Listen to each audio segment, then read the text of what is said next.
ক্যানিংপুরের বিধায়ক প্রত্যেকটা স্টেজ থেকে বলে আইএসএফ এর জন্য পঞ্চায়েত ভোটে যারা শহীদ হয়েছে আপনি নাকি তাদের খোঁজ খবর নেন না, আজকে তার বাড়িতে আপনি আসলেন কি? দেখুন, আজকে এসেছি, ক্যামেরায় আপনারা ধরে ফেলেছেন বলে প্রশ্ন করছেন বলে উত্তর দিচ্ছি।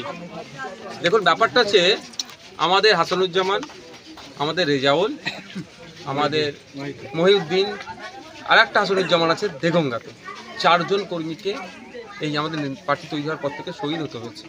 করে দিয়েছে তৃণমূল কংগ্রেস 4 জায়গাতেই, কিন্তু তাদের পরিবার পরিজনের সুবিধে অসুবিধেতে আমরা তাদেরকে ছায়ার মতো আগলে রাখি। এই মহিউদ্দিন থেকে শুরু করে এখানে আমাদের রাইনুর আছে, এখানকার আব্দুল শুকুর আছে, তারপরে শরীফুল আছে, আসাদুল এই অঞ্চলের দায়িত্বশীল, এবং ওখানে কারিমুল আছে, ওইদিকে ভোগালিতে শহীদুল আছে, আমিরুল বাগেরা আছে, যারা আছে সবসময় তারা তাকে করে। শওকত মোল্লা সাহেব তো অনেক ভুংভাং কথা বলছে, তার কি লাগবে? শওকত মোল্লার তো খুন করেছে, অসভ্যটাগুলোই তো খুন করেছে। এই খুনের দায় আরাবুল ইসলাম সাহেব তো জেল খাটলো, এবার তো শওকত মোল্লা সাহেবের পালা। আমাদের মহিনুদ্দিনকে খুন করলো, আর মহিউদ্দিনের হয়ে ও সাফাই গাইছে। দীর্ঘক্ষণ কথাবার্তা বললে কি অভিযোগ? দেখুন, কিছুই অভিযোগ নয়। এখন যার সন্তান হারা, তার সন্তানটাই দেখাচ্ছে না, তাকে আবার তাছাড়া অন্য কি ডিমান্ড থাকতে পারে? মিস করছে তারা। আজকে থাকলে বলছে যে আবার কত হাসি মুখে আমার সাথে কথা বলতো, ঠিক কথাই তো। সত্যি তো বেদনা দেয়, কত প্যাথেটিক।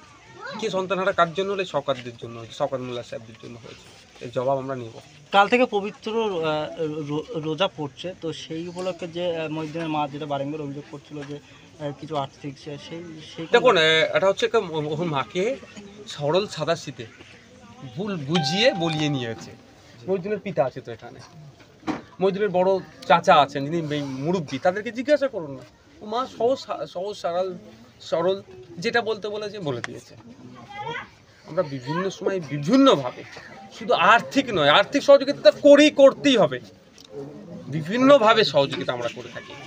ইভেন এই যে বাচ্চা আছে, আজকেও বলে গিয়েছি, একটু বড় হলেই আমরা নিয়ে চলে যাবো আমাদের নলেজ সিটিতে পড়াবো। যতটা পড়তে যাবে নলেজ সিটি পাস করার পরে যেখানে যেতে হবে সেখানে আমরা পড়াবো। ওকে সমালোচকরা কি বলছো তো ভাবিনি, আমি জানবো, আর মহিউদ্দিনের পরিবার যাতে জানে ঠিকঠাক করে যে না ঠিক হচ্ছে কি হচ্ছে। 2021-এ 214 আসন নিয়ে তৃণমূল ক্ষমতায় এসে এবারে অভিষেক ব্যানার্জি 215 টার্গেট দিয়েছে, তাহলে কি ভাঙড়কে টার্গেট করছে অভিষেক? ও তো বারবার করবে এটা।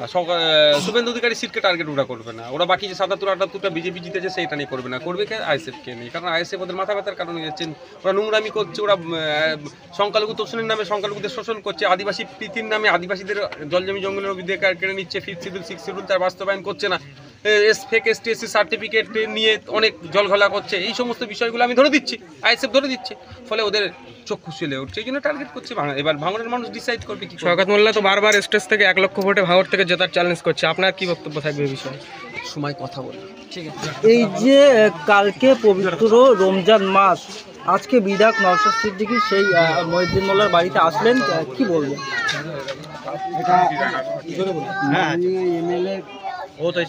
মানবিক দৃষ্টিভঙ্গির বহিঃপ্রকাশ, যেটা যে কোনো ব্যক্তি যখন পরপারে চলে যায়, শহীদ হয়ে যায়, তার সেই অভাবটা পূরণ করার মতন ক্ষমতা পৃথিবীতে কারণ নেই, আর সেটা হবেও না। কিন্তু সেইটা মনে রেখে তার যে সমবেদনা, তার যে মর্মবেদনা, তার যে সহানুভূতি, এইটাই হচ্ছে দ্রষ্টব্য বিষয় এবং এইটি স্মরণীয়। ঠিক আছে, ঠিক আছে। যে নওশাদ সিদ্দিকী এলেন, কি আশ্বাস দিয়েছেন আপনাদের?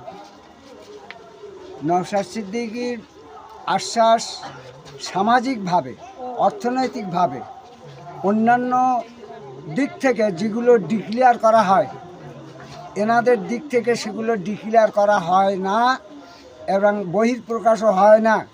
কিন্তু আমরা প্রচণ্ড আশাবাদী, আস্থাশীল যে এরা বহিঃপ্রকাশ না করেও, এবং এই ফ্যামিলির গার্জেন হিসেবে আমি খুব গুরুত্বপূর্ণ ভূমিকায় বক্তব্যটা রাখছি, যারা প্রচণ্ড সৃষ্টিশীল এবং সৃজনধর্মী কাজ এরা করে যাচ্ছে এবং ভবিষ্যতেও করবে।